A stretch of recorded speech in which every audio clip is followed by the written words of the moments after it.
Hello, and welcome to Execute Chapter 66, a Star Wars fiction podcast where we talk about canon, legends, and so much more.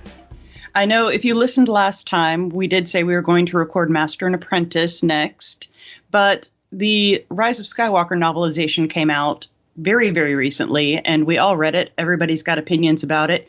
Unfortunately, Needless Things' own Dave West could not even finish the book, so he is not joining us today, but the three of us have plenty to say about it.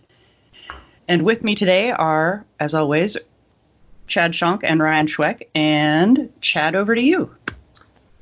Just a reminder, this is a book club, not a review show. So we expect you to have done the work before you come in, or not care. But either way, we're going to be spoiling things not only from this book, but from pretty much anything Star Wars that has come out as of this moment.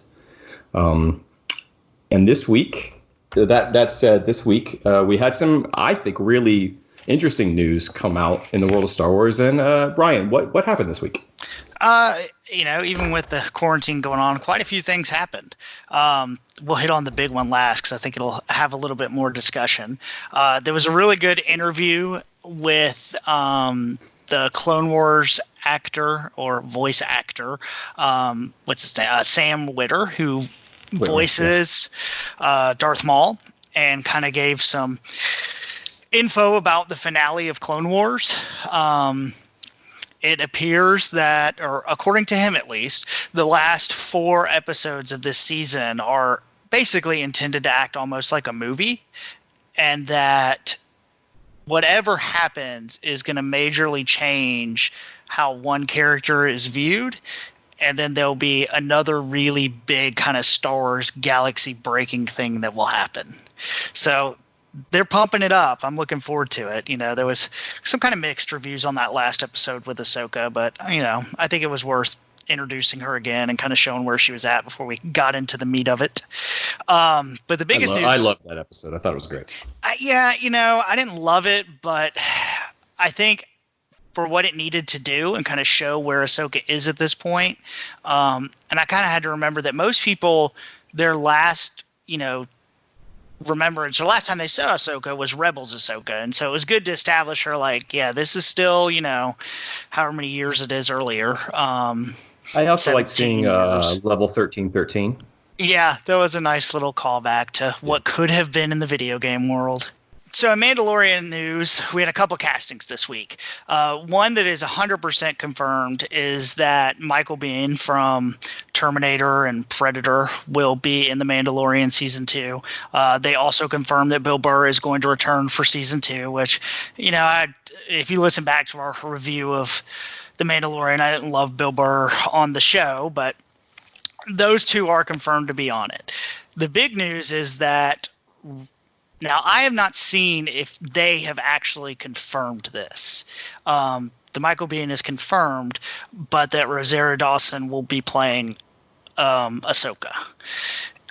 I don't know. I like her.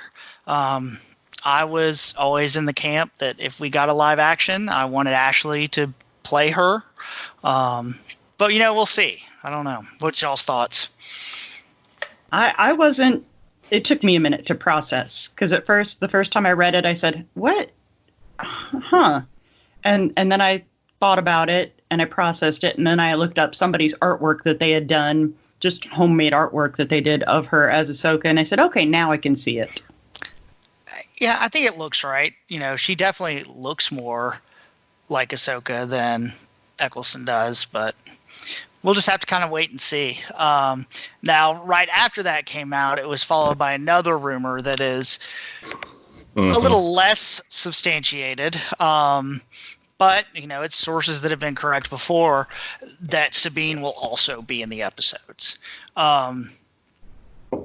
know that Giancarlo Esposito, he has said there's a lightsaber fight in Season 2, so Ahsoka makes sense.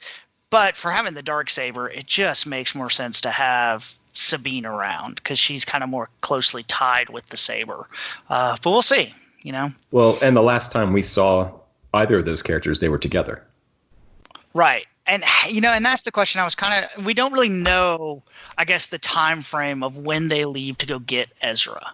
I'm guessing it's before the Purge, right? Before the Purge of Mandalore, it has to be. I think. Would think, yeah, because Sabine sure did seem kind of cheerful at the end about how everything worked out. But we talked about this in the Mandalorian episode. The show takes place 5 years after Jedi. Right. So that leaves plenty of time in there for that to have happened.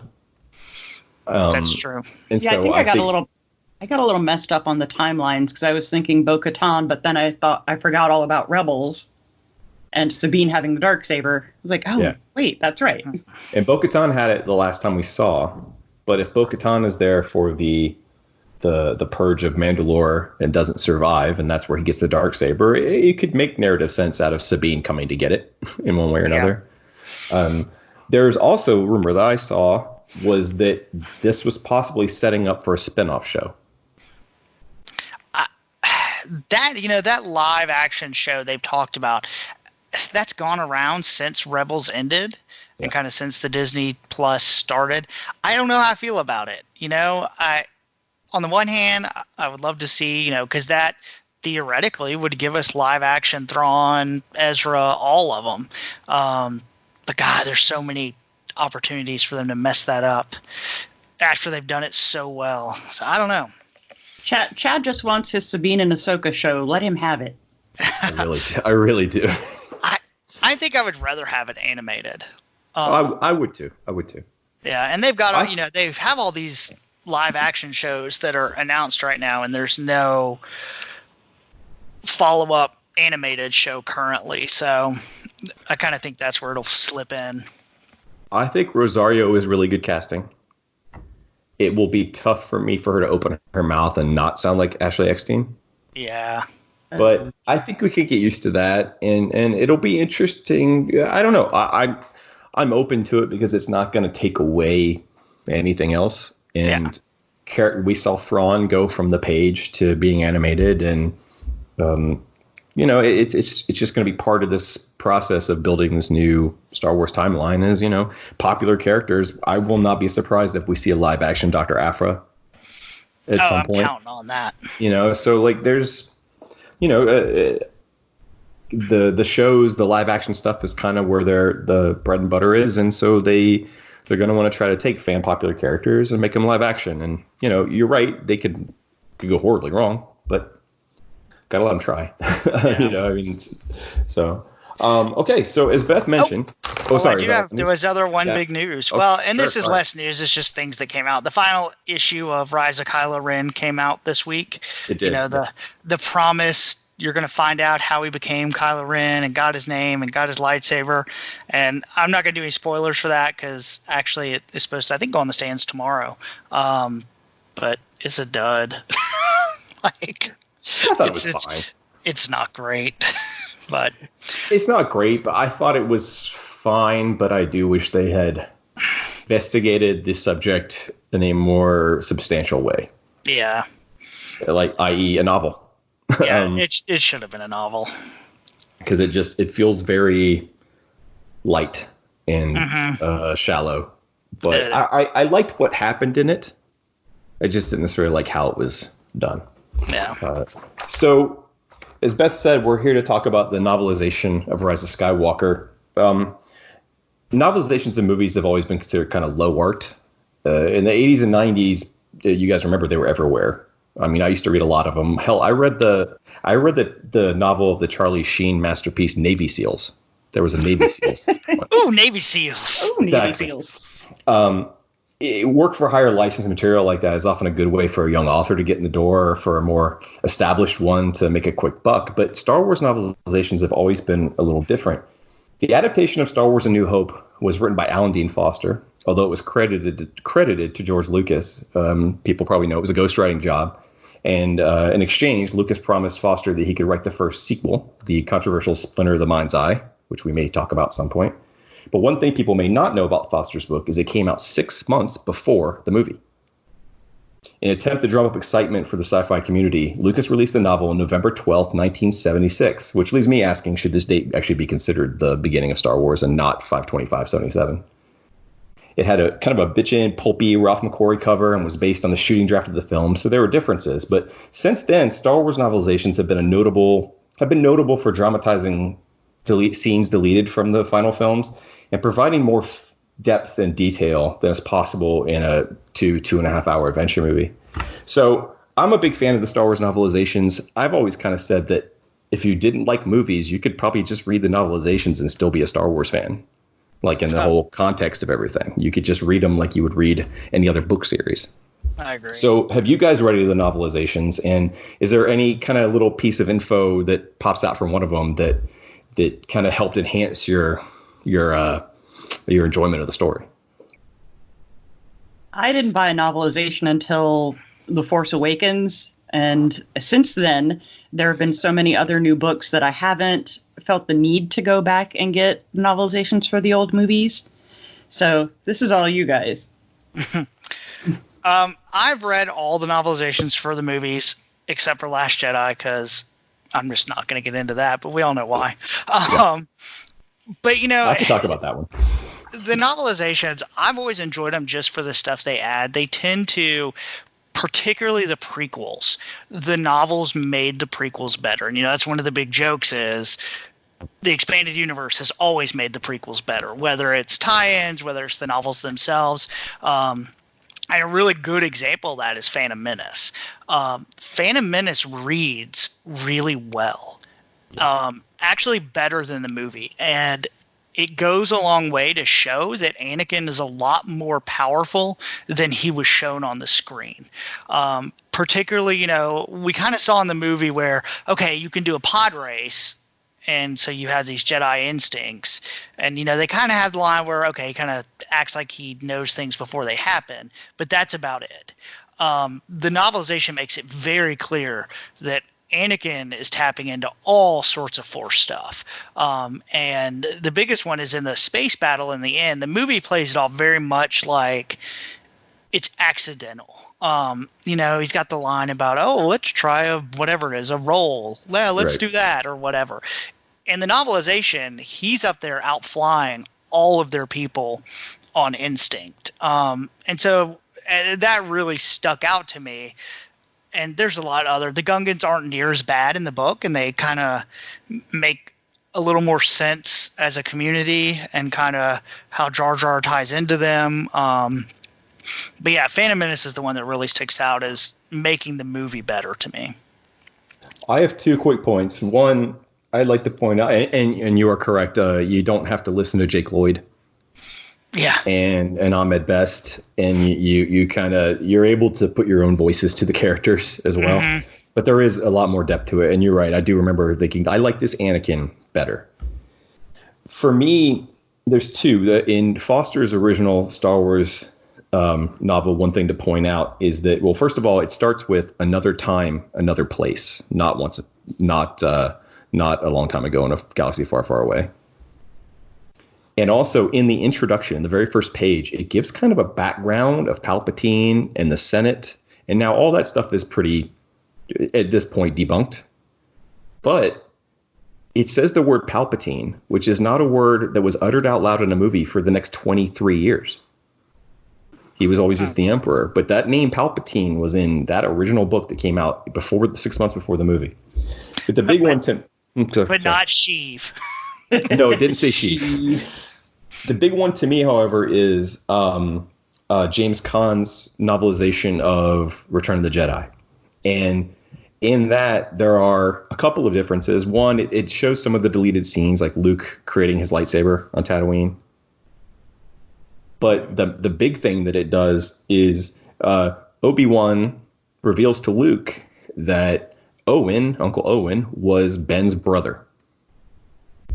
Now, I wasn't able to find if this was from Lucas or if this was in the script or this was something that Khan made up, but that kind of stuck around for a little while as canon, that Owen was actually Obi-Wan's brother. So these things can really, The Last Jedi has what I call the last temptation of Luke, because it opens with a dream Luke is having of the life he could have had if he hadn't become a Jedi, if he hadn't got involved in this crazy adventure. And it's kind of this, he marries Cammy. and the Empire is still ruling the galaxy. And so what the books do is they let you get a little more of a glimpse into the characters and what they're thinking, and all that stuff. I usually find interesting. The Obi-Wan thing has always been kind of funny and definitely a forgotten piece of that book. So we've read them all. Right, well, okay, you haven't read The Last Jedi. I did. So now episode 9 is out. We've all seen the movie. Ryan, tell us a little bit about this adaptation. So they gave this one to Ray Carson. Ray Carson previously had written a short story in Canto Bite, which I don't think was very good. I mean, it was there. And then she also wrote Most Wanted, which I did not enjoy that much. Did y'all read Most Wanted? I enjoy it quite a bit, but do you? I read it. I love the characters. It's her writing style. There's something about it that I just throws me off, and we'll talk about that later when we talk about Rise of Skywalker. Beth, did you read Most Wanted? I did. It was okay. I didn't love it. I didn't hate it. It was just it was a thing I read. Yeah. So, they gave it to her, and I can see, I think the danger of giving it to one of the big writers, or, what we consider the big writers, is that their voice might overtake it, or, that might be difficult for them. It's a good choice to give it to somebody who's already written in the world, but is not quite as known or has such a strong voice in it. The way they handled it, I didn't love. I guess about 2 weeks ago, before the book came out, they started heavily leaking stuff. And I could never tell, and I kind of went back to look and see. Most of the articles don't say that it was from excerpts they were given of the book or early copies of it. I mean, it appears that Lucasfilm and Disney just leaked out big stuff, probably to drum up, more press for the DVD release and the digital release. But the major spoilers for the book, or the major details that they added, were pretty much given away before the book hit the shelves, which is a shame. Like, I would have really liked. There were a couple of big surprises we'll talk about, but the major one, what happened with Palpatine and how he came back, was spoiled weeks before that book came out. So yeah, I want to talk about that when we get there. We'll get into it. Yeah. I think our plan for the day, I assume everybody listening has seen The Rise of Skywalker and knows the story, so there's no real need to go through a synopsis of it or a rundown of kind of what happened. So it's probably just best to start going through what did the book add. I think the first major thing the book added is that opening scene with Kylo Ren, that he was on Mustafar. Now, that had been spoiled by the visual dictionary that came out right when the movie came out. They had a picture that was captioned with it. But that scene goes a lot longer, and that there were Sith cultists who are also part of that group, you see at the end on Exegol, that were guarding basically Vader's castle, and then at some point Vader's castle got blown up, and that there's the Eye of Webbish Bog, is a giant spider thing that guards the I'm just going to call it the holocron because I refuse to call it the holocron. That's guarding that, and that's how Kylo gets it. I like seeing that, kind of show how he got it. It's one of those surprising things. Like, you're telling me he hasn't gone to Vader's old castle and poked around after how obsessed he is with all of it. Right. But, it's there. The Eye of Webbish Bog, what's funny is that what I read, going back and looked at it, it says it's locked in symbiosis with a blind giant living near a lake. It's like a David Lynch story. I don't understand what's going on. But, it's a weird sequence, which they did shoot. That was filmed. Yeah, and I guess the Wayfinder's just been, hanging out on this altar in a lake for 30 years or however long it's been. You said Wayfinder? Yeah. See, they've got me now. Damn you, Disney. Yeah. Just talking about Kylo Ren, I think the book does a good job too. And I saw this in Force Awakens. You kind of see where Kylo's coming from more throughout the whole book. And because you get that internal monologue, you really get why he went to the dark side more, or why he went with Snoke.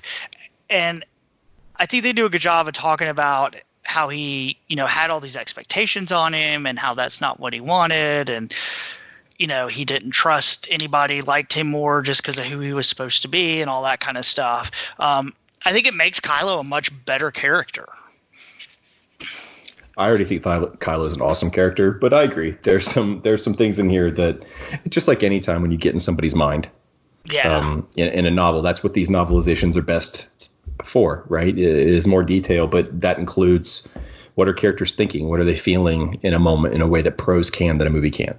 Mm-hmm.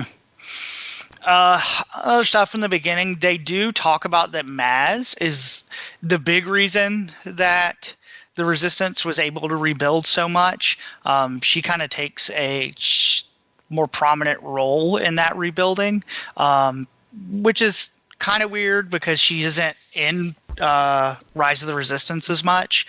But it's always good. I like the character of Maz. I kept waiting in the book for them to bring up how she got the lightsaber. I thought surely they're going to have a throwaway line, or they're not just going to let that go. And it was let go. They just let it go. They not hinted at it, but they came very close to it in the latest issue of the main Star Wars comic. Oh, where Luke actually goes back to Cloud City looking for his lightsaber. But yeah, I'm very surprised, especially considering from what I remember, Force Awakens was supposed to start with someone finding the lightsaber. Yeah, it was supposed to be a hand floating in space. Yeah, which is weird and stupid, but yeah.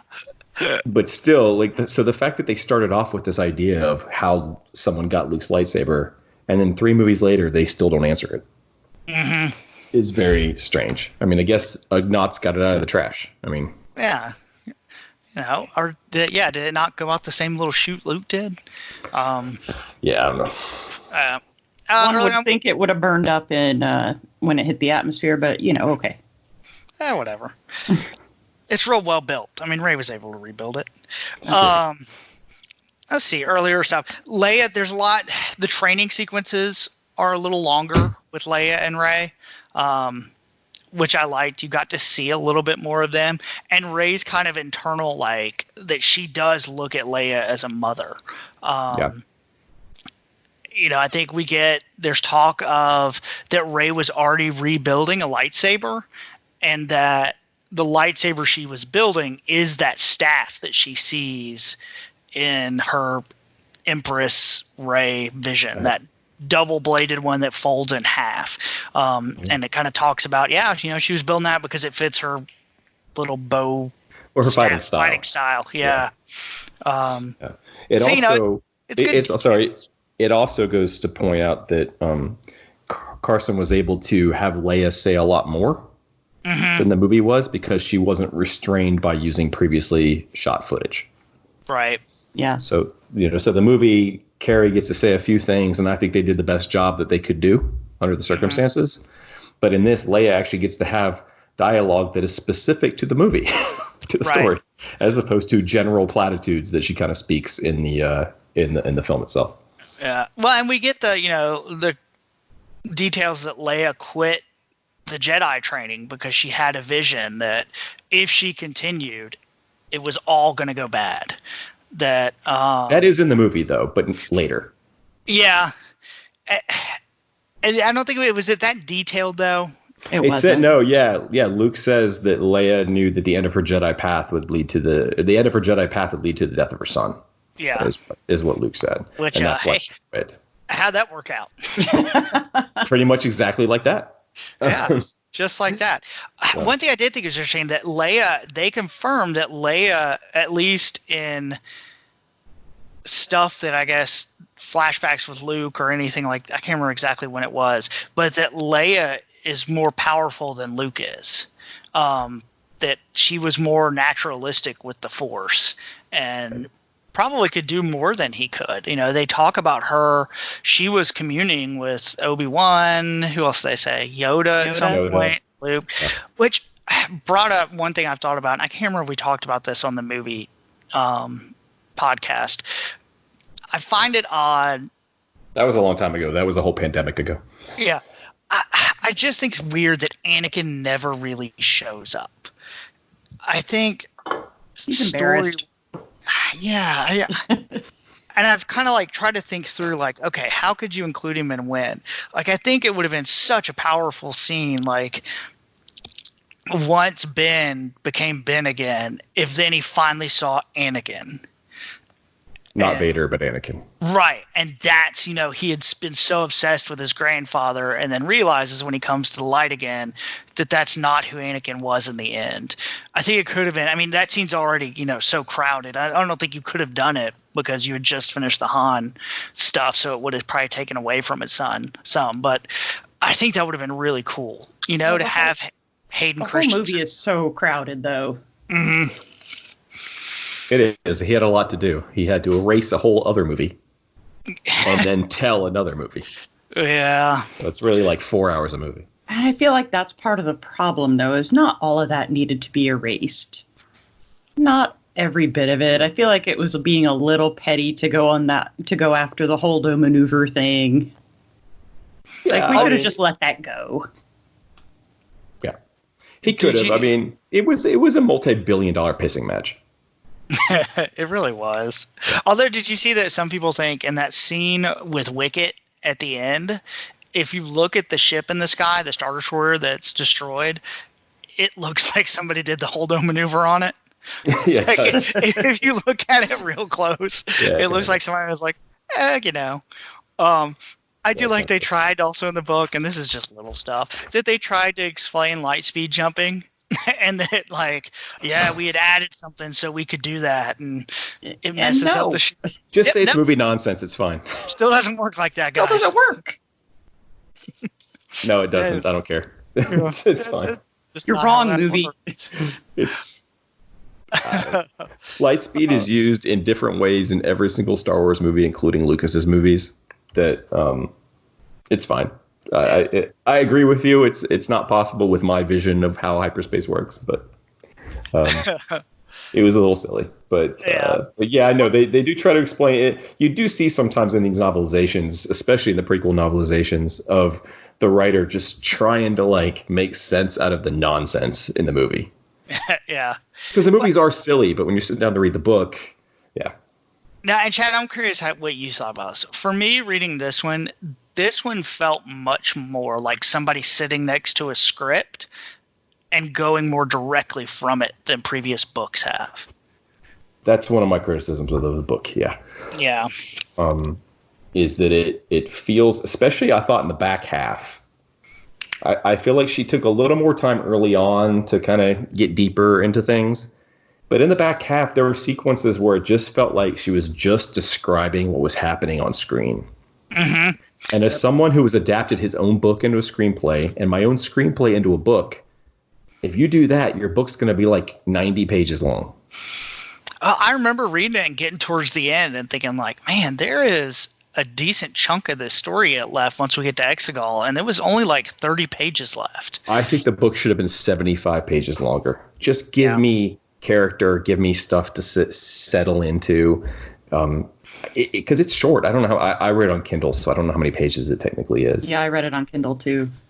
How big's the book, Ryan? Let me see. One second. You're a troglodyte. It is not far from me. Look, I try to read stuff on the Kindle, and I'm reading the new one of the Witcher books right now on Kindle, and I just hate it. Now, part of that is that you just don't care about the trees like I care about the trees, Ryan. Well, most of my books I read while sitting in my hot tub, and so right. That's the most Alabama thing you've ever said on the podcast. All right, let's see. It is 247 pages. Oh yeah, that's real short. That feels short to me. Like this is the perfect opportunity where we could have gotten Kare and Nora and Wedge on the ground reacting to Snap's death. How about that? Yeah, nope. That was the place to do it.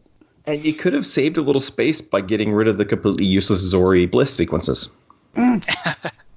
Oh. I didn't understand why we needed more. When I watched the movie, I was never watching the last battle going like, but how did Zori get off of Kijimi? It never occurred to me. Yeah, me neither. But the book adds like 3 sections of chapter to make sure I know how she got off the plane. Yeah, I didn't really care. It's like, okay, cool, she got off. Great. Yeah, I love and Babu I love for Carrie alive. Russell. I love Carrie Russell. I'm glad she's not dead. Yeah. Let's see. Other just smaller things before we get to the really big stuff. One thing talking about, them rewriting part of Last Jedi, they do make it clear, though, that Kylo wasn't lying about Rey's parents. Yes. That from what he could see in his vision, they were nobodies because he just saw them without seeing their history. They were just scavengers in the desert. Yeah. Or they were all those things. Yep. What else they talk about? And they are dumped in a grave in the Jakku desert, right? Like he told her. They're probably there and dead. So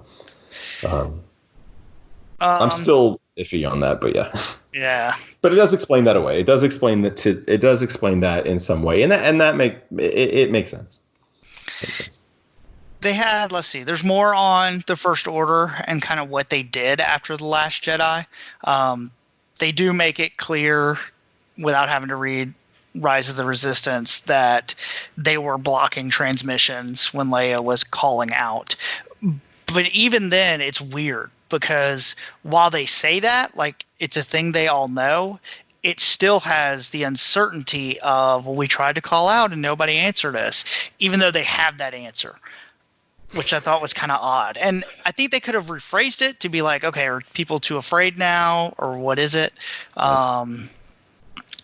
They talked about that after The Last Jedi, they started stealing a whole lot more kids to boost up their kind of First Order new Stormtrooper program after Phasma was gone. And that the best of those kids, going back to the beginning of the who's Phasma? Sorry, go ahead. That the Sith fleet was actually stealing the best of the kids. And that's who was ending up in a lot of the upper echelons of the Final Order, which I think was kind of a cool detail. I wasn't real clear exactly how that was happening. No, but it makes them kind of like the Jedi. Mm-hmm. There's a parallel to the Jedi there that is interesting. Yeah. That they need them as children to brainwash them. Mm-hmm. Because they make, General Pride, they make a point of saying he's never been out there. And then the Sith fleet, they make a point to say that the Admiral in the Sith fleet they talk about for a little while. I can't remember her name. That no Sith fleet has ever gone out. So I don't know exactly how the kids were getting back and forth. But, General Pride definitely was a lot more planning with the Emperor than they made it, I think, even seem in the movie. He's got this big chamber in the bottom of Ren's ship where he's talking to the Emperor on the regular, apparently, and getting plans. He knows more of what's going on than anybody else other than Palpatine. Which is weird for a character that just shows up in the last movie. Yeah, that's why they got a really good actor with a good presence to him to play him, I think. Yeah. That's really the most of the small stuff. Lando's kid. Well, yeah, I was going to say related to that would be Lando's kid. Jaina. Yeah. They don't confirm it.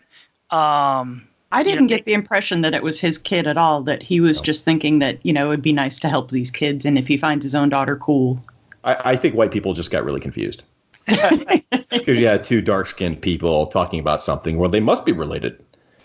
Yeah. I think, but the idea that they had taken Lando's kid from him, and that's why he was. What I hadn't picked up from the movie was that Lando was living on Pisana, and that he was kind of there hiding because he was depressed that his daughter was gone.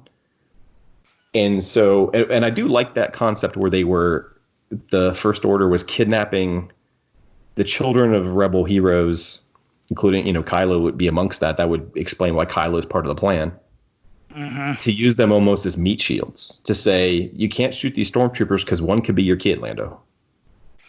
and that I thought that was interesting. But I think the scene with Jana is just him finding a kindred spirit in this. She probably isn't his daughter, but she reminds him of his daughter. Gives him the push for the eventual novel I'm sure we will get of Lando and Jana.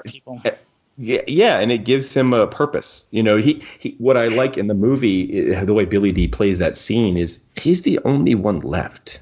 Like, I mean, there's Chewie, but Lando in that while everyone's celebrating, Lando's just sitting there going like, all my friends are dead.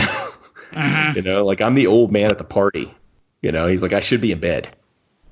And so when Jana tells him she doesn't know where she's from, it kind of sparks a like, I have a new purpose in life.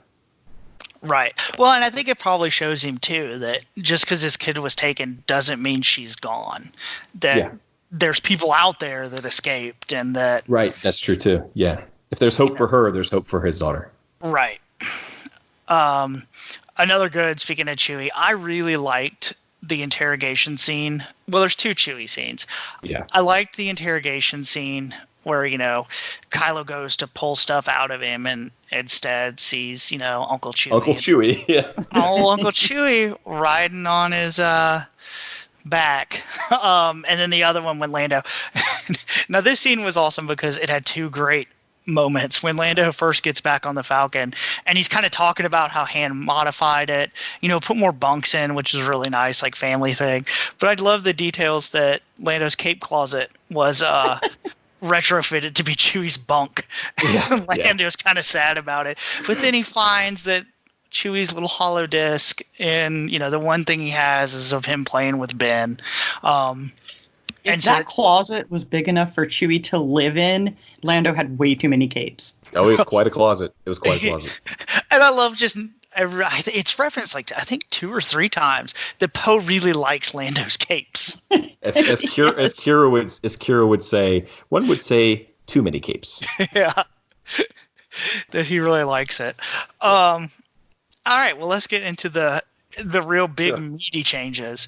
You know, the one that was spoiled for the world before the book came out, that I think everybody assumed that Palpatine is a clone, and that the harness that he has, the Omen harness, that is an ancient Sith King device that kept him alive, that he had been growing these bodies out there for years, and when he fell down the shaft, he basically transferred his consciousness into the bodies, and that whatever weird liquid it is that helps keep him in that body, his force powers, his essence is too much to contain in that clone body.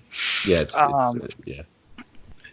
you know, it's one that I think they should have probably kept in the movie just to get the questions out of the way. You know, they hinted at it, I think, you saw the tubes with Snoke in it, so they kind of confirmed it, but that was one of those dangling plot threads. Here's the thing for me. This is one case where my expanded universe love came in handy. It never once occurred to me that wasn't what happened. When the first trailer came out and Palpatine was alive, I go, oh, he must have transferred his essence into a clone. Right. Because that's just how you do it in Star Wars. Yep. Well, it didn't even faze me. So when I read it in the book, I was like, yeah, okay, yeah, that's how you do it. Mm-hmm. Like it did. So I wasn't. But that's not to say it's not a fault of the film. It's just in me where I just was like, yeah, okay. I just took that in stride because that just seems like a perfectly reasonable Star Wars thing to do. Mm-hmm. And I knew the exact beats of it. I did like the book put a little more emphasis on the fact that his clone was dying. Yeah. This was the time. Like, he had to do it now or he was done. Because the vial, by the end, you know, they keep talking about the vial was almost empty and there was only one left. And this is why the story takes place now. This is why Palpatine is back now. It's because he's running out of time. Yeah. We got mentions of Darth Plagueis again. I was trying to think, and it's so hard just because I've read Darth Plagueis recently. Have there been any other mentions of him in new canon outside of Revenge of the Sith? There's Revenge of the Sith. Not that I can think of. I read Darth Plagueis fairly recently too. But I can't. By the way, that book is so good. Yeah, it really is. We'll be talking about that one maybe soon. my favorite Star Wars novel. So, it includes, so I guess what we know in New Canon now is that Plagueis figured out how to switch bodies, and then once he figured it out, Palpatine stabbed him. Well, yeah, Plagueis' plan to conquer death, as Palpatine would say, right? His what the Jedi would call unnatural, right? Involved moving his consciousness into clone bodies. Yep. Right, but he never perfected it. Yep. Well, Sheev. Well, also the book says the book says that he didn't get the chance. Darth Plagueis wasn't expecting it, whereas Palpatine was expecting it because he saw the light side coming out in Vader. Yeah, it makes it much more clear that he kind of saw Vader's turn coming, a lot more than perhaps people thought before, within the New Canon. So, with the clones, obviously he had tried to make other clones. They confirmed Snoke is a clone. And then the next big reveal is that, and I thought about this, even though they continue to say it, Rey is not his granddaughter. No, right? She's absolutely not. She's his daughter. Yeah, because her dad I guess is a clone. A non-power... Do we consider Boba Jango's son? Yeah.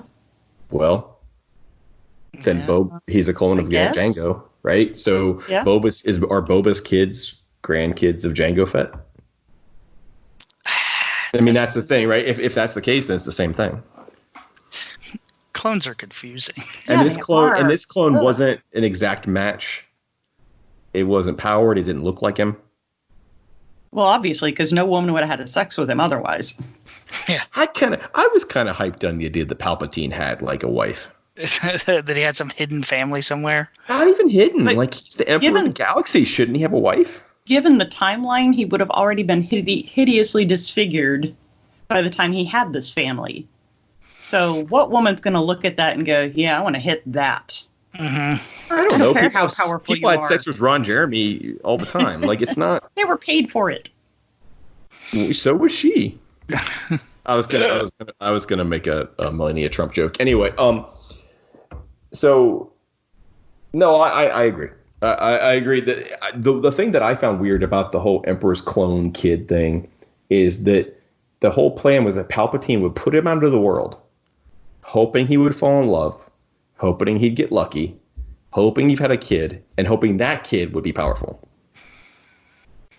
For a guy who plans a lot, that's pretty bad planning. It's a little bit of a stretch. Yeah. He had everything way too planned out that doesn't make a lot of sense for him to just hope that these things happen. Heck, he was throwing a lot out there and seeing what would stick. Okay. Maybe there's 45 others out there. Yeah, that's going to be the next trilogy. It'll be like, what's that Vince Vaughn movie where he meets all his kids from the sperm donor bank? Right, yeah. It'll just be all Palpatine's kids meeting one another. Or Rey gathering them together for his worst family reunion.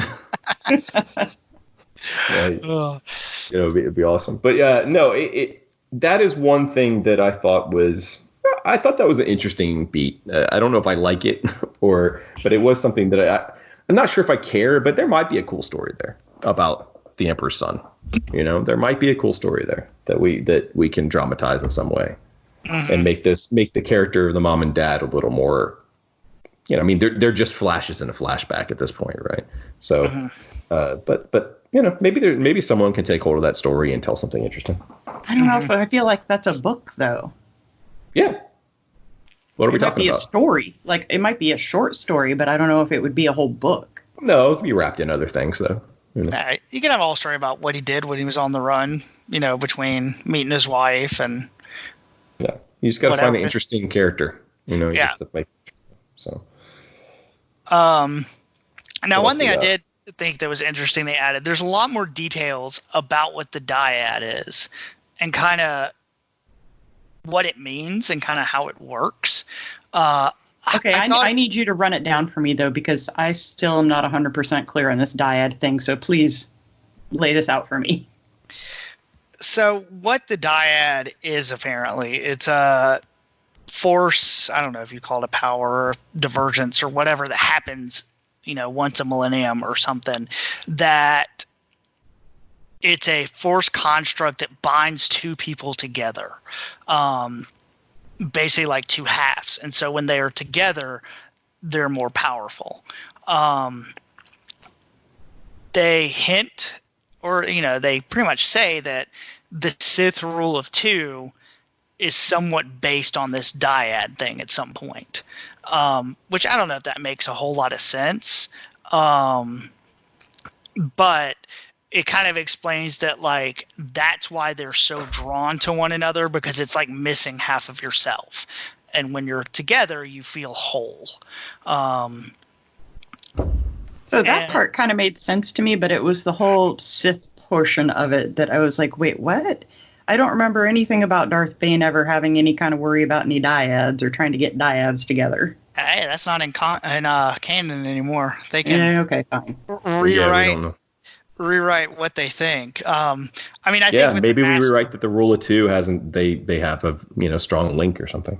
Yeah, which that could be interesting. I mean, I could see stuff like that maybe coming up in the what's it called, the High Republic.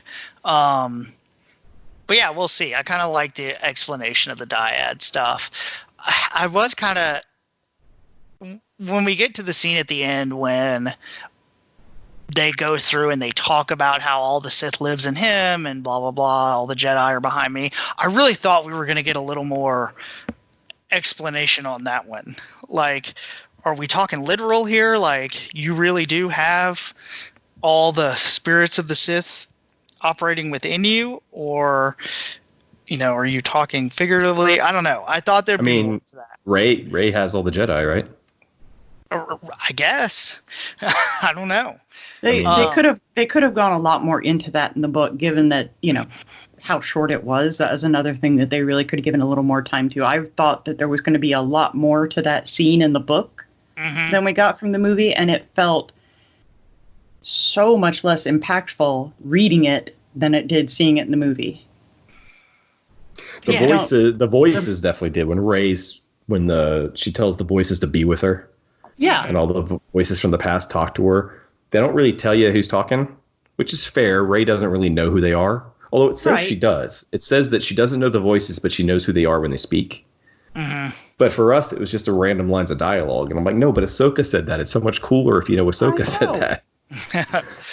Well, so you had that, and then compare that with, like, they definitely did all the call signs.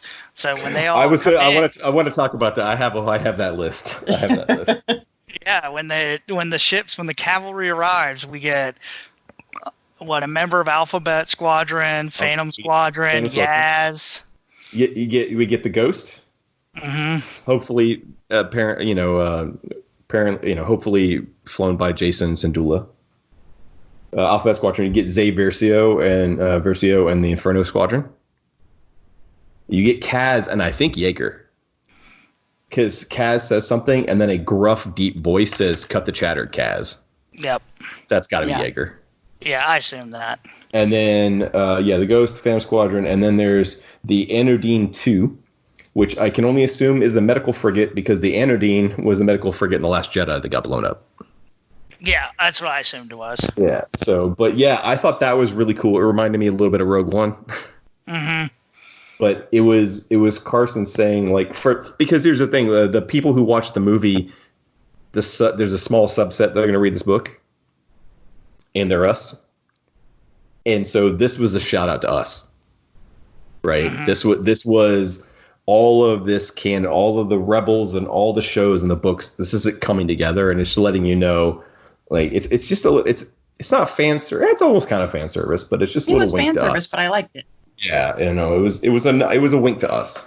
Yeah, although it did make me think, like, especially with Inferno and Alphabet and Phantom, like, well, wait, where have you guys been? Like, yes, have you just been like hiding out? Or are you resisting in other places? What's happening? That's a fair point. Yeah. Where were you guys? We were getting our asses kicked on Crate. Yeah, no, that's fair. Yeah, and we did get confirmation that Nub died. Poor Nub. Yeah. Yeah. I also noticed that Snap's death got a little bit more. Yeah. A little bit. Which I believe was there simply for Ryan. It's just A moviegoer does not care, but Ryan cares, and so at least it puts you in Snap's cockpit right before he died.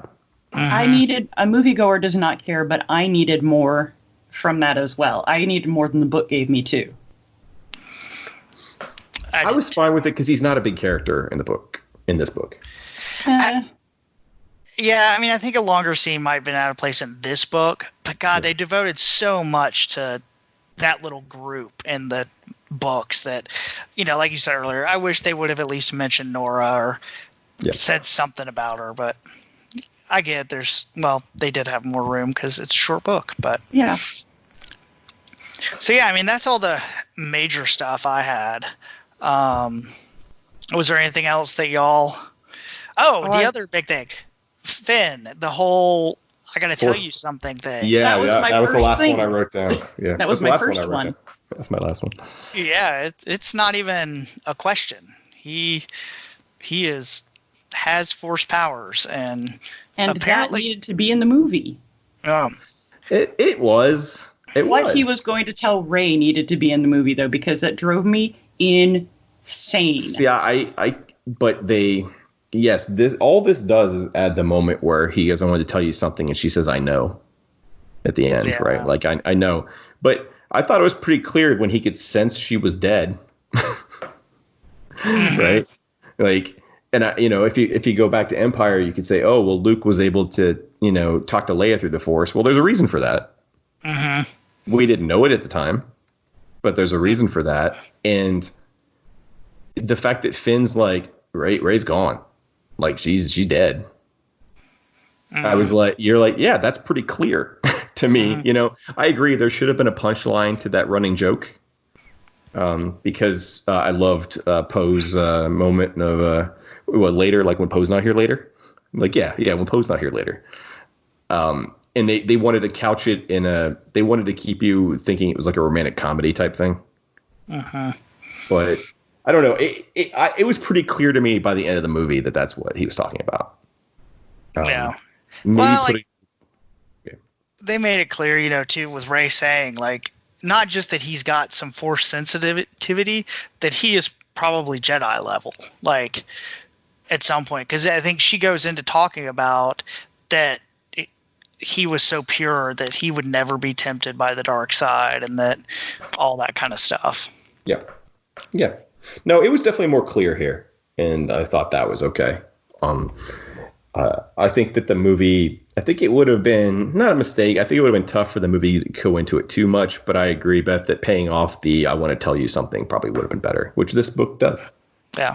Well, it explains how he could use a lightsaber in Force Awakens so well. Yes. Yeah, that his instinct kicked in. Yeah. So, and also it also kind of explains his call to heroism, right? His kind of him being that one stormtrooper that at the beginning that didn't want to shoot anybody. That he grew up in this brainwashing Hitler youth world, brought up to be a soldier, and he just never quite fit in, and he never quite became that killer.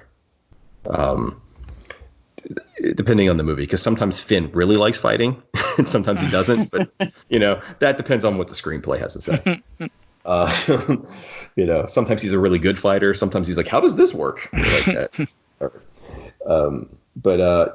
One thing I wanted to talk about was the idea that Leia is dying the whole book. Yes. And I love that. I absolutely love that. That her being pulled into space in Last Jedi took everything out of her to get her to survive. I mean, look at, she had to suffer through the vacuum of space, losing Admiral Akbar, terrible special effects. She had to survive that moment, and that she hasn't been the same since. Yeah. Luke pushes her for the last thing. Yes. Like, that's a big thing, and that trick Luke did with projecting himself in Last Jedi is what she does in her way, yeah. To go talk to Kylo Ren, which I still am not 100% clear what happened there. It was a little more. What I thought was interesting in the book, it felt like he was feeling her die. Yeah. But that's what she was telling him. Well, and I did like that it had the dialogue with him in that scene that he realized when he came to her that Snoke and the Emperor have been lying all along. That constant they had telling him they only care about the Resistance, they don't care about you. They kind of had fed him that to keep him going as Kylo Ren. And when she came to him, he realized that it had been a lie and that he had been used the whole time. Which again goes back to that whole thing in the novels they've laid out, that's why Ben fell, is because he just felt like he was being used from person to person to be this infamous Ben Solo, and he was never his own person. Yeah, he never had a chance. He had the bloodline and the name. Yep. And how can you live up to that? It's like being Jacob Dylan.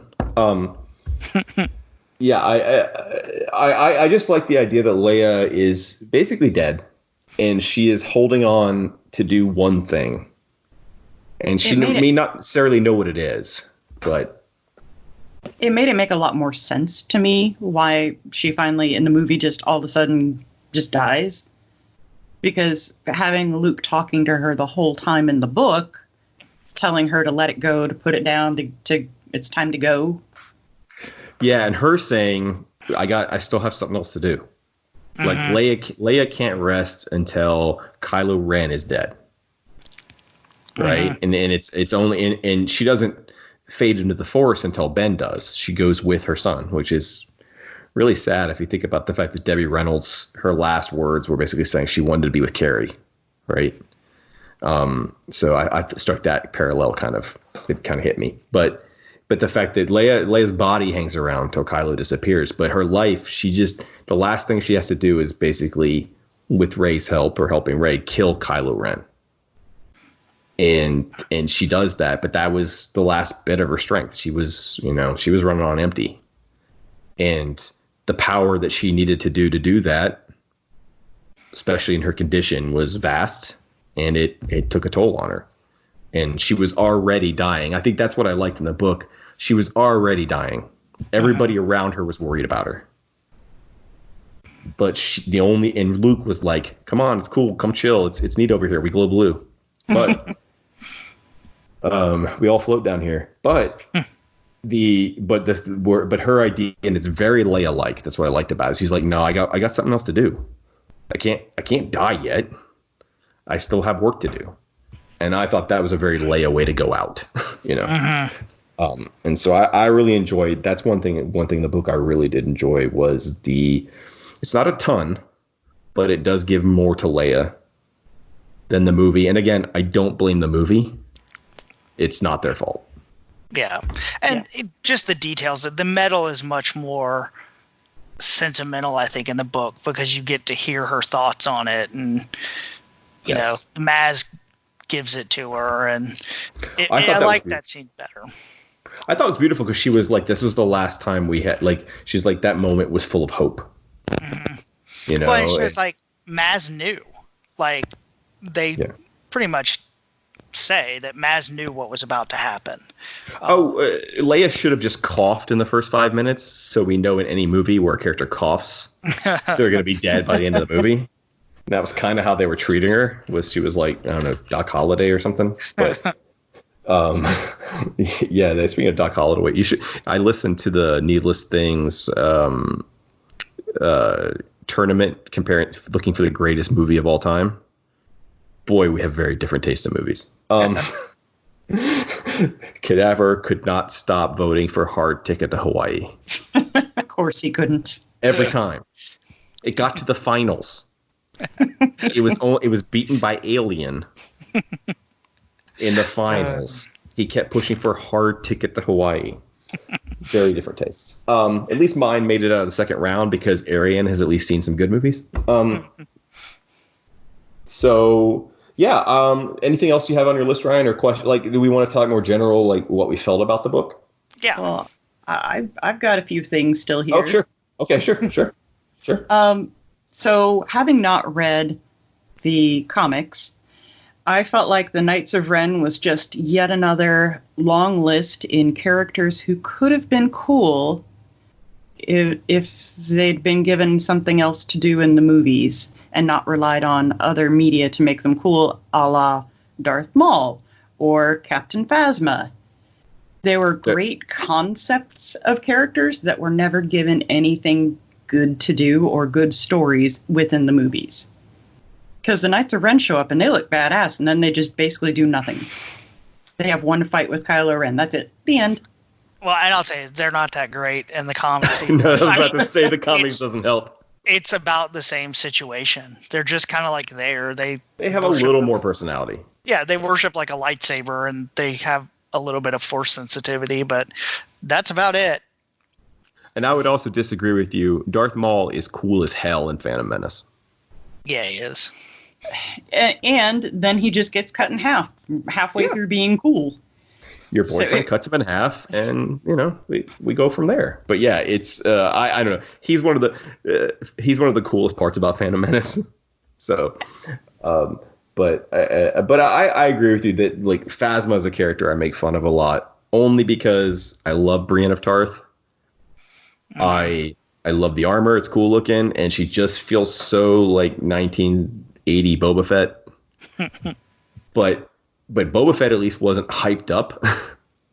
Lucas didn't like say this is an important character, but Gwendolyn Christie was on all the talk shows promoting Captain Phasma for the 2 seconds she was in. And I'll still never forgive Captain Phasma for rolling over like a punk. Yeah, that was stupid. On Starkiller Base. Yeah, it was.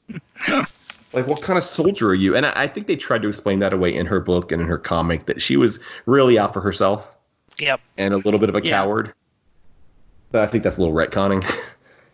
She wasn't a coward in her book. In the book, she killed every damn body. On the comics, she was a little more out for herself.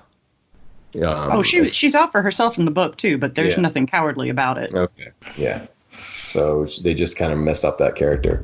What else you got, Beth? So why do they keep calling it Sith lightning when Rey can use it, and in canon, Dooku uses it when he's still a Jedi? Isn't it just Force lightning? Well, I think it's a dark side power. Yeah. Because even when Rey uses it, it's still Sith lightning. I mean, I agree with you. It's just Force lightning. But when Rey uses it, she's still tapping into her dark side. Yeah. Okay. So, fair enough. Yeah. But that's just a nomenclature they use this time. They could use Force lightning. It doesn't. I think that's an author's choice type of thing. Well, speaking of author's choice, the one thing I've got still on my list that we haven't talked about yet is maybe it's because she's a YA writer, or used to be a YA writer, that did it seem to you guys that Poe and Finn were even a little more coupley acting or sounding than they were in the movies? Not enough for my tastes. Because I seriously thought she was shipping them the whole time. I think she was. Yeah. So was I. I'm still disappointed. I think they had the wrong same-sex kiss at the end of the movie. I would have loved the revelation he wanted to keep telling Rey was, I'm in love with Poe. Because he clearly is. He clearly is. Now, their relationship, I got the movie on iTunes, and so I've watched it a few times before I spirited off to a secure location to wait out the end of the world. And, but that scene, I still love the scene where he comes up to him. He's like, I need you to help me lead. And he's like, oh, thank you for that, General. Like, I love that moment. Like, I love their chemistry. I wish we'd gotten more of it. But I think Boyega and Isaacs had a really cool. I'd like to see more stories with them, even if it's just in comics.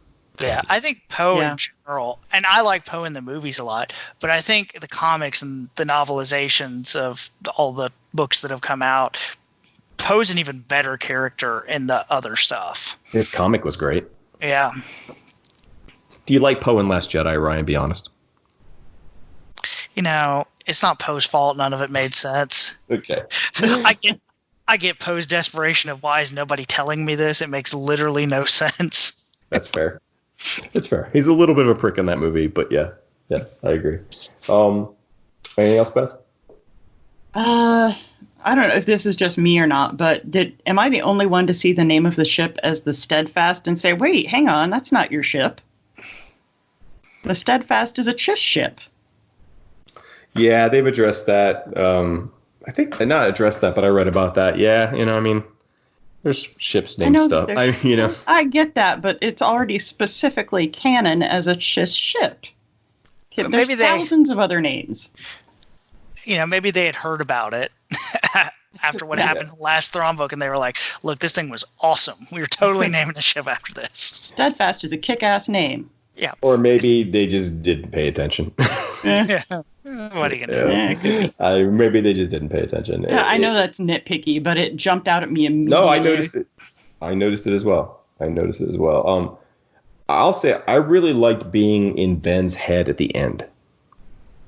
Yeah. I really was very satisfied and moved by just that little page of Ben crawling out of the pit and finding Rey's body and going through his thought process and going back to the dyad thing.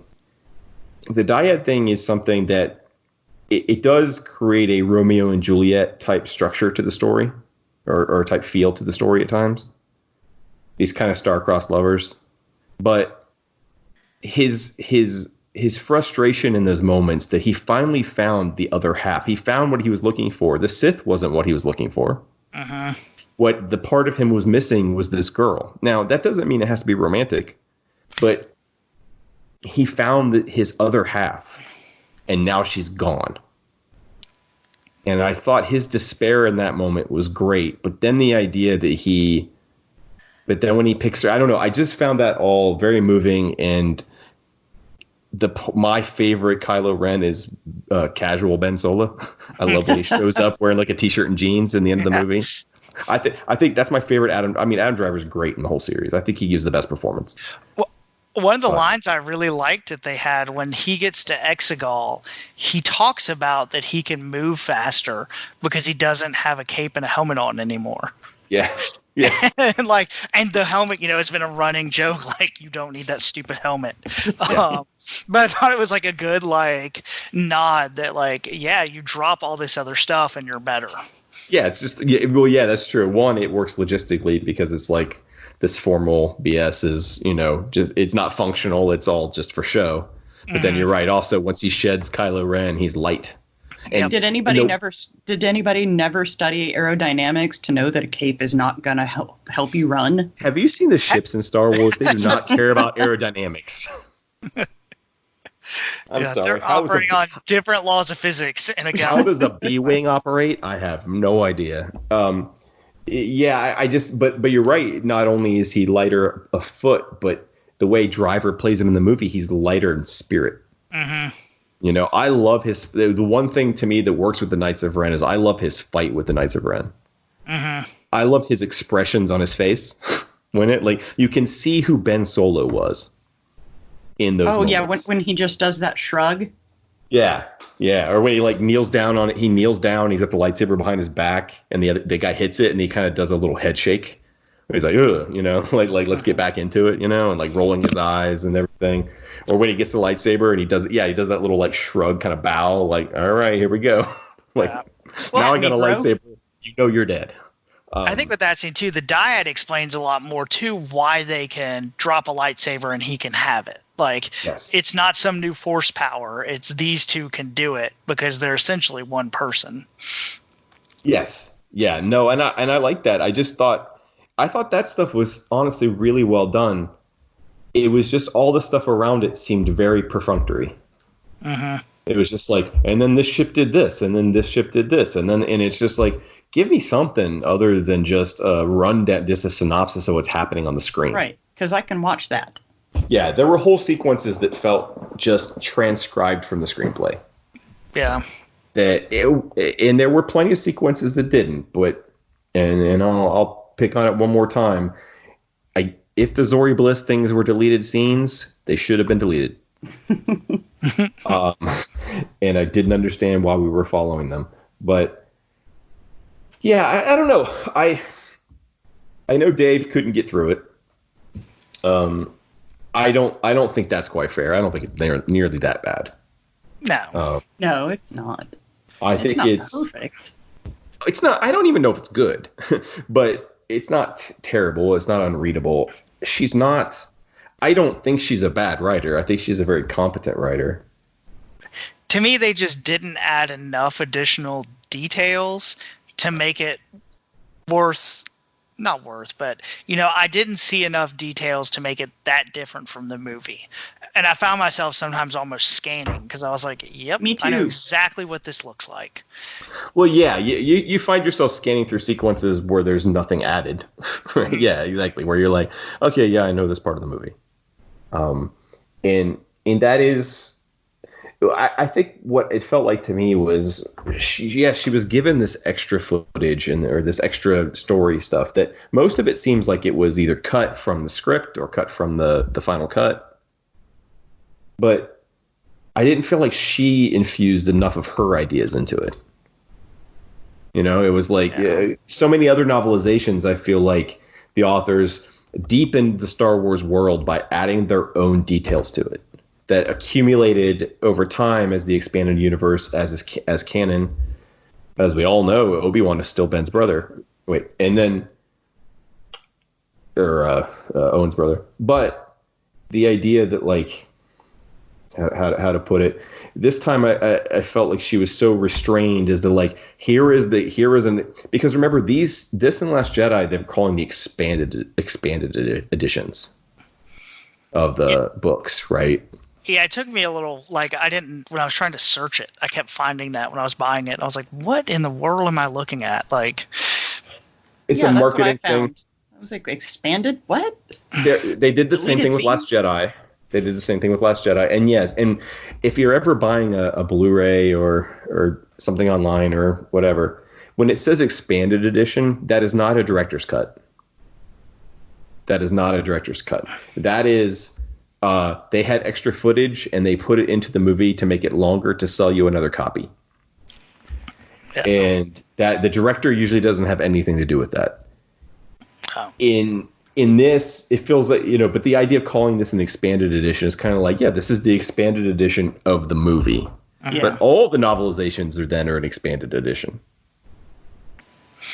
All novelizations in general or like I said, they'd be 100 pages long. Uh-huh. So, but it's just the way they decided to brand it now, I guess. Yeah. Sorry, go ahead. We talked earlier, and I think that maybe is partially why they gave it to her instead of giving it to Gray or Lucino or Wendig. Like, their voices are so distinctive that I think that's not what they wanted. And I don't know if it's something you need in a movie novelization versus a expanded universe story. Well, in the past, they've had Terry Brooks, who's a pretty established fantasy writer. Yeah. Ari Salvatore, Matthew Stover, who I think was a very good Star Wars novelist, Alan Dean Foster, Donald Glut, and James Caan, who no one's ever heard from us. And then Alan Dean Foster did the, in my opinion, very disappointing Force Awakens novelization. Yeah, I didn't care for that one. Yeah, I feel like he did it from like 3 drafts ago. He did it without seeing the movie for sure, because Dave pointed out the characters don't sound like the characters at all. Mm-hmm. No. Jason Fry did the Last Jedi one. Jason Fry, I believe, has done a lot of the in-world books, right? He works on stuff like the Jedi Guides. Yeah. And like he's more of a Star Wars historian type guy. He's written some stories. I think he wrote a couple of the smaller YA novels for the Road to the Force Awakens books, I think. But Jason Fry, he knows his Star Wars. He really does. And then Ray Carson, who, like I said, I enjoyed Most Wanted. I felt that because there were a lot fewer constraints put on her, she was able to make the characters more her own. Right. And just tell a story. You can like that story or not, but the fact is, I love Han and I love Kira. And as much as I love the movie Solo, I was just anxious for more of it. And since we're not going to get a sequel, I'll take whatever I can get. And I thought it gave me some cool... as someone who's always been interested in the world of Corellia, it gave me a lot of information about this canon's idea of what Corellia is. And I really like that about it. and about the worms, about Lady Proxima, and all this stuff. So I thought that was really cool. But this one, yeah, I feel like the dictate was, just write the movie. Yeah, watch the movie and write what you're seeing, and here's some scenes. I avoided every single spoiler. I didn't go to a single website that had a headline about anything. And after reading the book, I finally went in and went back to those sites. And now I realize I could have just read all of the stuff that, the websites that say, here's what the book added. And that probably would have been okay too. It wasn't a bad book, but it wasn't necessarily a must read. Yeah, after I finished it, I watched a couple of YouTube videos and I felt like I just could have done that. Yeah. But there were some that I liked reading. Like I said, there were the things that you aren't going to see in a list are those moments inside the characters' heads. That's true. I didn't see anybody talk about Ben's last thoughts, which is probably my favorite part of the whole thing. Uh-huh. So there are little things like that were definitely worth reading. I guess to me, the final question, since we've been going a while here, is did this book affect your, just like any of the others, did this book affect your perspective on the film itself, for good or bad, or not at all? Beth? I don't know. I feel like it improved some things that needed to be looked more in depth into than the movie could possibly have managed in what the movie did. But I don't feel like it added that much to my overall enjoyment of the movie. Because I, for one, like the movie. I know it's a very divisive movie, but I like the movie. And given its amount of time and the amount that it was trying to do, I thought it was a fine movie. Brian, where are you at? The stuff that was added, the major stuff was all around the Palpatine. And, like you said, that's all stuff I just kind of assumed. So it was fine. I don't think it didn't really change my mind on the movie at all. I still like the movie. Like you said, I think the Ben stuff and the dyad stuff expanded it, might make me watch it a little different, realizing that's what's going on. And the Leia scene also, like knowing kind of while we're seeing her do that, Luke's talking in her head and leading up to those things. But other than that, I don't think it added too much. I am curious to watch it again. For sure. I don't think I'm with you. I don't think it changed my perspective on the movie. I liked it then. I like it now. I see its faults. I don't care. It was nice to have some of the things filled in for me, for the Star Wars historian inside of me. Uh-huh. And as someone who spends, like we all do, way too much time thinking about this nonsense. That part of me got not as much satisfaction as I wanted, but it got me some. I was able to add a few things to my databank, right? Of things that I now know about the Star Wars galaxy that I did not know when I started reading it. But it didn't help me enjoy the story anymore. And like things like the Eye of Webbish Bog, which I guess Webbish Bog is a bog, right? It's an area. So the Eye of Webbish Bog felt like, yeah, that was probably cut for a good reason. Like, yeah, the pacing, because what I read was that they cut that for the pacing.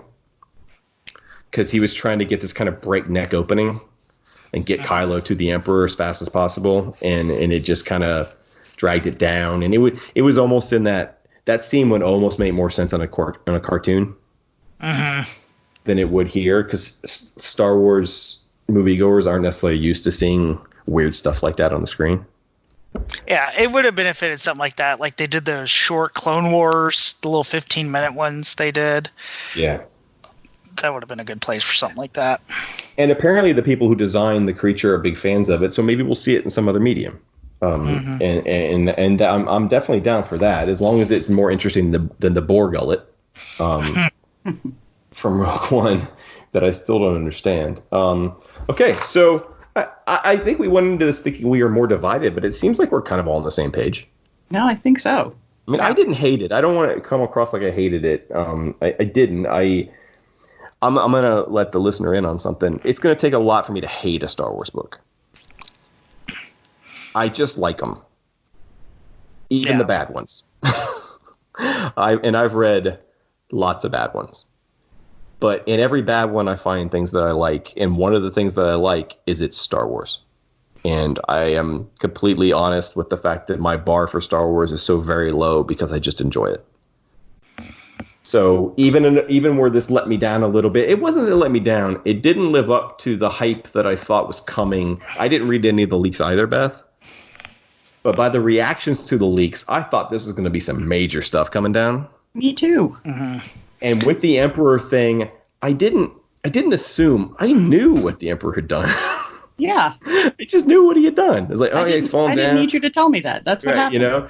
But I also understand that that's us. and we understand it's just I could live in this galaxy. You drop me off with like 200 credits and a blaster on Tatooine, I could probably get by for at least a week. And I know enough Huttese to at least, get by. But, well, okay, I know like 3 words. But I have a book that teaches me Huttese. If you've ever checked it out. You've got Google Translate on your phone. You'll be fine. Everybody should check out the Intergalactic Travel Guide or whatever that Ben Burt wrote.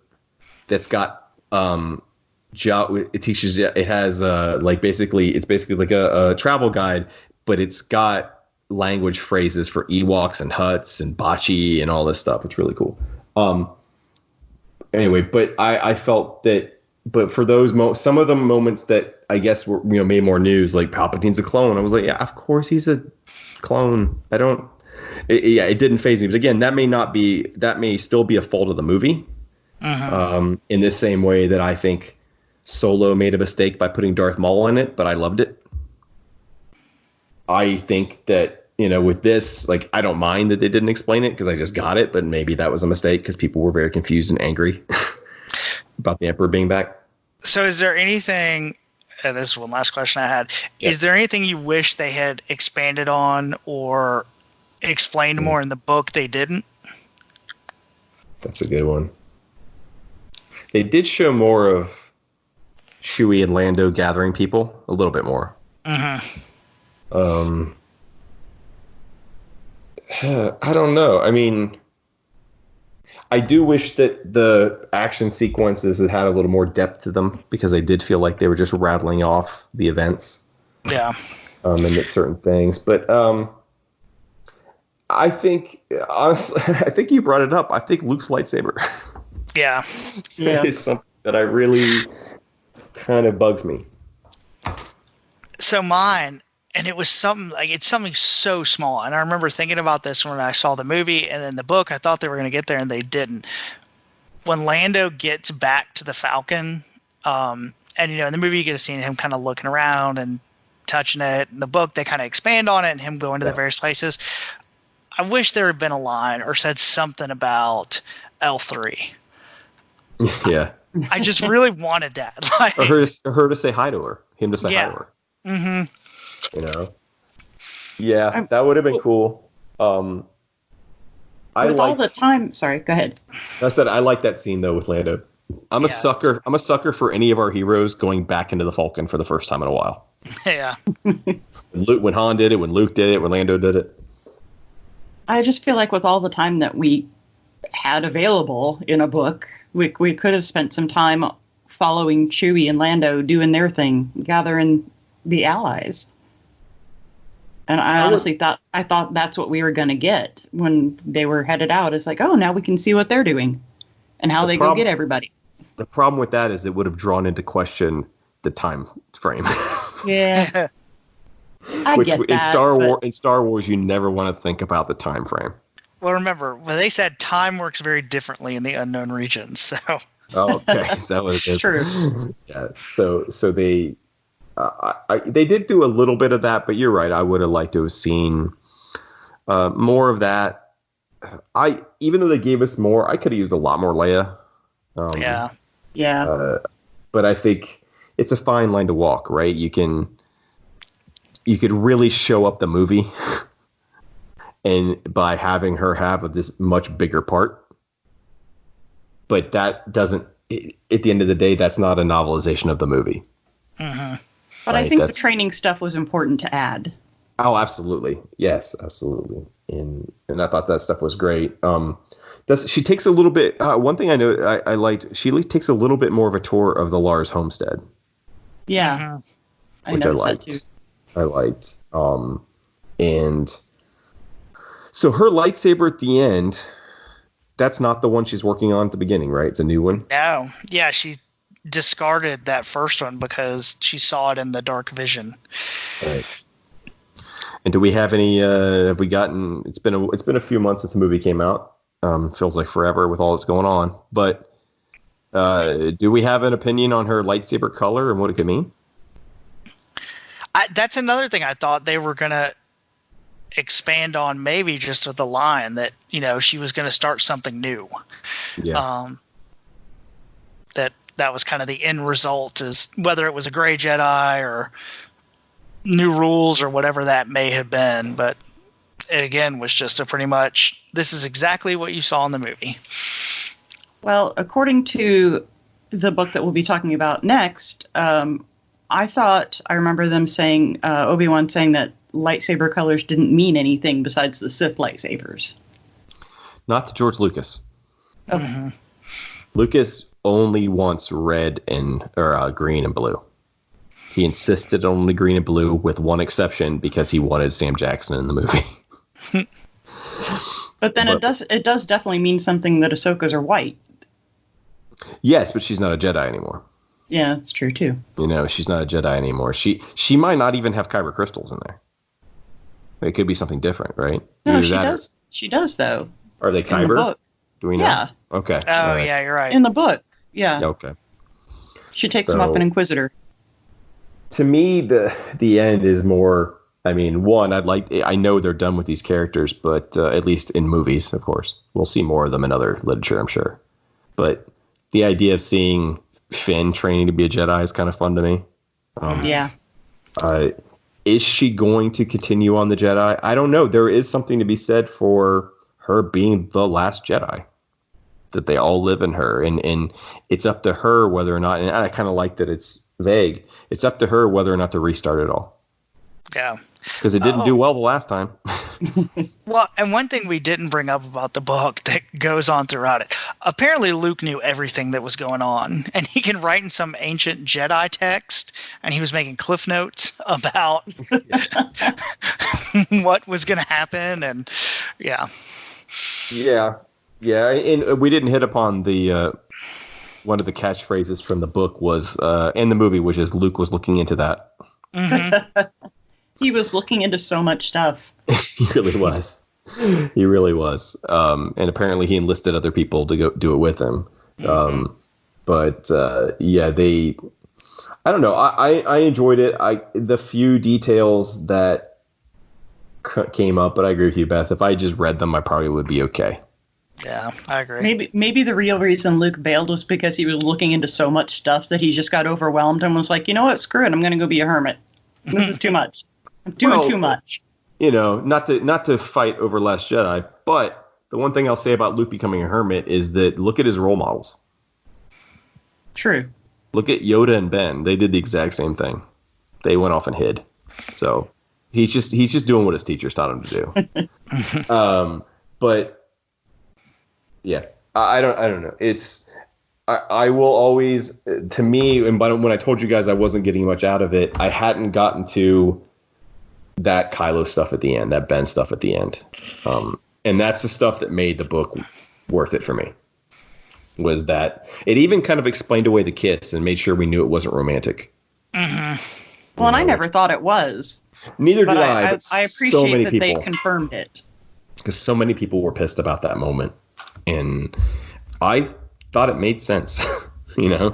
These two people that are, now we know, two halves of a whole, finally reunited. It's just out of pure joy, and you can finally see each other. And yeah, there is a love there. Some self-love, apparently. Yeah, exactly. That's true. They're kind of, that is somewhat incestuous. It's Star Wars. That's how they roll. It's the name of the game. Yeah. It's just how we go. So, all right. So I think that's it for now. Beth, what are we going to do next week? Next week, we will finally get back on course and talk about Master and Apprentice, which I assume is far less divisive and has far fewer sticking points because we're not tied to any movies. Nope. Yep. No, I like Master and Apprentice, so it'll be fun to talk about. And we get to talk about Claudia Gray, so that's great. Yes, an excellent Star Wars writer. Excellent. Okay, so that's pretty much it, huh? Yep. All right. Well, thanks for sticking with us through this whole thing, guys, and we hope you join us next time. And everybody be safe. Stay home if you can. Be careful, stay safe, stay healthy. Yep. Be like Luke. Isolate yourself. Be like Luke. Find yourself an octo and some Get a fish bunch of nuns. porgs. Get some fish nuns and some porg. Well, make sure the fish nuns wash their hands. And then find some porgs and just go to octo and hang out. All right. Good night. All right. Thanks, guys.